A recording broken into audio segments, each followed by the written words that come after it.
Engagée dans la lutte contre la corruption et le contrôle des biens et services publics en République démocratique du Congo, l'Inspection générale des finances, IGF, a intensifié ses actions en ce premier trimestre de l'année 2026 pour une mobilisation optimale des finances publiques. À toutes et à tous, mesdames, messieurs, merci de nous capter sur nos médias partenaires et bienvenue à ce nouveau numéro de l'écho de l'IGF édition mars 2026.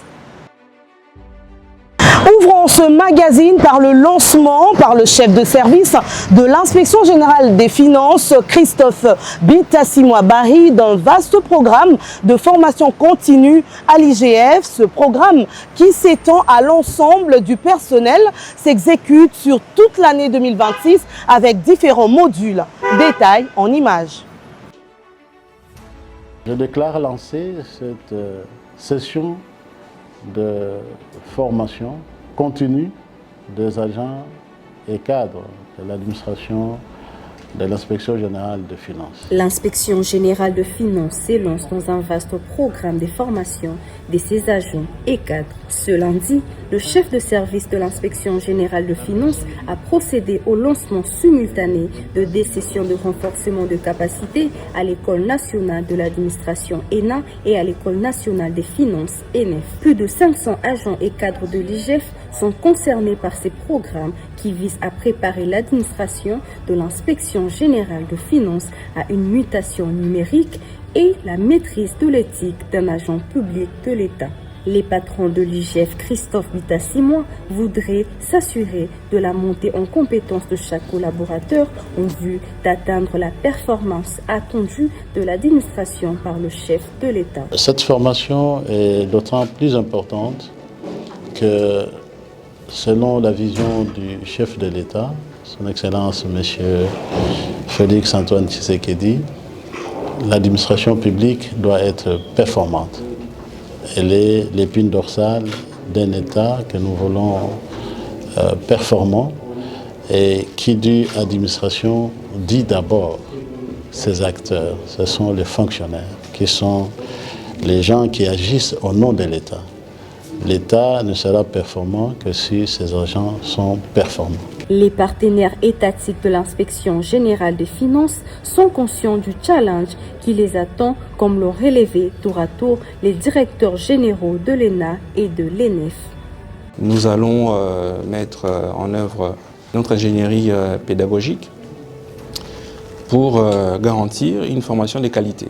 Nous pensons que je l'ai dit dans mon discours que l'Inspection générale des finances a fait le bon choix. Et nous croyons qu'ils ne seront pas déçus. Et parce que nous avons des formateurs ici, des Congolais, mais qui n'ont pas été mis au travail. Ils sont au travail dorénavant à l'école et l'Inspection générale des finances va profiter de cette compétence-là.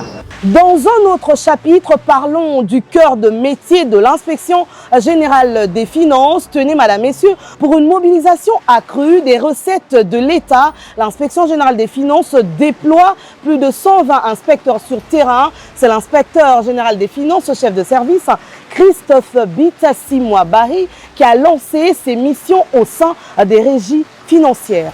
On regarde. L'Inspection générale des finances intensifie sa présence sur le terrain. 74 missions de contrôle, d'encadrement et de contre-vérification sont déployées sur toute l'étendue de la RDC. L'IGF entend consolider l'appui et l'encadrement des régies financières dans l'effort national des mobilisations des recettes de l'État. Le chef de service de l'Inspection générale des finances, Christophe Bitassimwa-Bahri, décrit la nature de ces missions en termes d'accotoir à la mobilisation des recettes de l'État. Oui, c'est une mission qui va prendre pratiquement le 2/3 de nos effectifs, un peu plus de 120 inspecteurs de finances. Les autres étant déjà pris dans la formation, comme vous le savez. Ce trimestre, nous l'avons dédié à deux activités principales. Le renforcement des capacités de nos ressources humaines et en même temps une partie des effectifs et au travail. C'est un rythme que nous allons soutenir tout au long de l'année, tant que ça sera nécessaire. On demande à ce que les services concernés puissent accueillir les inspecteurs des finances comme d'habitude avec les régies financières. Il ne s'est jamais posé de problème. Nous voudrions davantage, non seulement que les gens travaillent lorsque l'inspection est sur le terrain, mais nous serions contents que même lorsque les inspecteurs des finances lèvent les pieds, que le travail continue à se faire normalement. Dans le cadre de ses attributions, l'inspection générale des finances est mandatée pour mener des enquêtes sur l'état liquidatif de la paye des agents et fonctionnaires de l'État. Ce travail qui est en cours d'exécution et dont les résultats n'ont pas encore été rendus publics fait l'objet d'une désinformation sur la toile, mais aussi sur certains médias de la place, ce qui a nécessité la mise au point de l'inspection générale des finances par un communiqué signé par le responsable de la communication et presse de l'inspection générale des finances, Dionit Kaninda.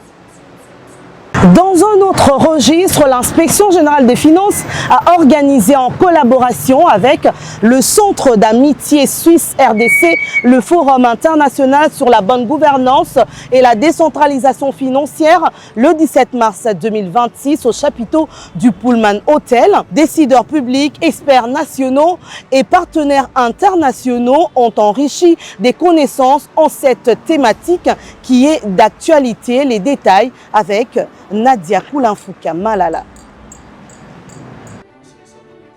Le Centre d'amitié Suisse RDC a, en collaboration avec l'Inspection générale de finances, organisé le Forum international sur la bonne gouvernance, la décentralisation fiscale et financière. Les experts nationaux et internationaux du secteur des finances et de la décentralisation administrative se sont donné rendez-vous mardi 17 mars 2026 à Kinshasa au chapiteau de l'hôtel Pullman. Les décideurs du secteur public, les experts nationaux et internationaux, ainsi que des cadres de l'administration publique ont pris part active à ces assises.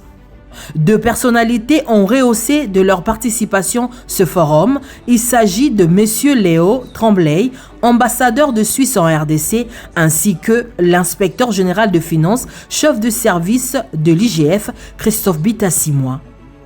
Monsieur l'ambassadeur a salué la tenue de ces assises qui s'inscrivent dans le cadre d'une collaboration fructueuse. Le chef de service de l'IGF, premier intervenant, a tablé sur l'irréversibilité du processus de décentralisation en cours en RDC. La décentralisation est en cours et se fait progressivement. Toutes les 26 provinces de la République démocratique du Congo ont leur propre gouvernement et leurs propres assemblées. Toutefois, en 90%, les entités territoriales décentralisées ne sont pas encore dotées des gouvernements et des assemblées locales. Autre chose, l'inspecteur général des finances, chef de service, Christophe Bitasimois Barry, a réuni dans son cabinet de travail les dirigeants de 5 autres structures étatiques engagées dans la lutte contre les infractions financières, avec en ligne de mire la mise en place d'une task force institutionnelle. Cette synergie concerne donc l'inspection générale des finances, la PLC, la CICM, l'OCEP et la CENAREF. Détail en images. La lutte contre la corruption franchit bientôt un cap décisif en République démocratique du Congo. Sur initiative de l'Inspection générale des finances, 5 structures étatiques se sont accordées de mettre en place une synergie contre les crimes financiers.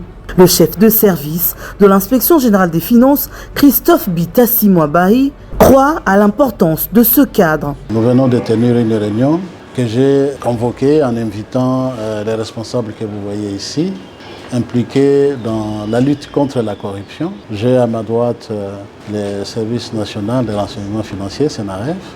J'ai ici l'agence de changement de mentalité. J'ai là l'observatoire de surveillance de lutte contre la corruption dans les secteurs publics et nous avons l'agence de promotion pour la lutte contre la corruption. Donc ça fait 5 services de l'État qui, pratiquement dans leurs attributions, ont ce rôle de lutter contre la corruption. Et c'est ainsi que j'ai voulu que nous puissions nous rencontrer pour une concertation en vue des actions communes futures. La lutte contre la corruption, ça ne peut pas être une action isolée. La corruption, c'est pratiquement une gangrène qui est dans notre société et un seul organe ne peut pas lutter efficacement contre la corruption. Les partenaires de l'IGF se sont montrés coopératifs et optimistes quant à l'issue de cette initiative. Nous l'avons accueilli très favorablement parce qu'en fait c'est un souci qui nous habite tous et chacun. Nous rendons compte que chacun dans son coin ne peut pas obtenir avec autant de facilité les résultats escomptés parce que les uns et les autres ont des assignations prescrites par les autorités. Et nous pensons qu'avec une initiative de main dans la main, nous allons pouvoir parvenir avec beaucoup plus de justesse aux résultats.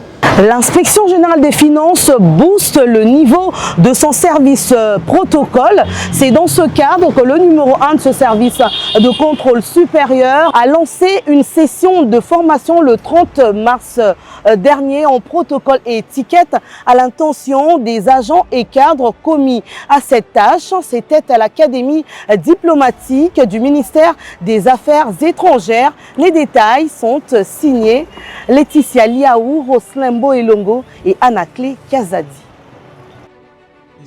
Les agents commis au service de protocole de l'Inspection générale des finances entament une formation en protocole et étiquette à l'Académie diplomatique. Cette formation continue s'inscrit dans le cadre du renforcement des capacités du capital humain de l'IGF. Le chef de service de l'Inspection générale des finances, Christophe Bitassi Mwabahi, qui a lancé cette session, en a circonscrit le cadre. Nous avons voulu que vous puissiez vraiment acquérir toutes les connaissances qui concernent les protocoles et la diplomatie ici. La formation en protocole et étiquette est essentielle dans un service public car les agents commis au service de protocole sont la porte d'entrée et de sortie du service public. Le protocole, c'est l'image d'une institution. Et j'aimerais que nos agents ici puissent le savoir. Vous êtes la porte d'entrée dans une institution.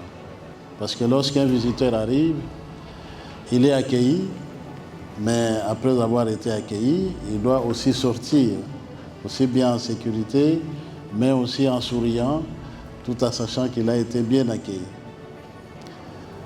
Vous savez, je ne sais pas, peut-être vous ne savez pas combien de fois, beaucoup de manifestations ont été gâchées par le protocole. Comment des personnalités importantes ont perdu leur faveur à cause des fautes commises par les services de protocole. Combien de chefs ont raté d'être reçus à cause des erreurs de protocole? Combien d'institutions ont été considérées comme infréquentables à cause des agents de protocole? Soyez assidus, il ne reste plus qu'à déclarer ouvert cette session de formation en vous souhaitant bon apprentissage. Merci beaucoup. C'était là donc l'essentiel de l'actualité à l'Inspection générale des finances pour le mois de mars 2026. Madame, Messieurs, merci de toute l'attention nous accorder. Restez branchés sur ce programme Écho de l'IGF pour des informations utiles.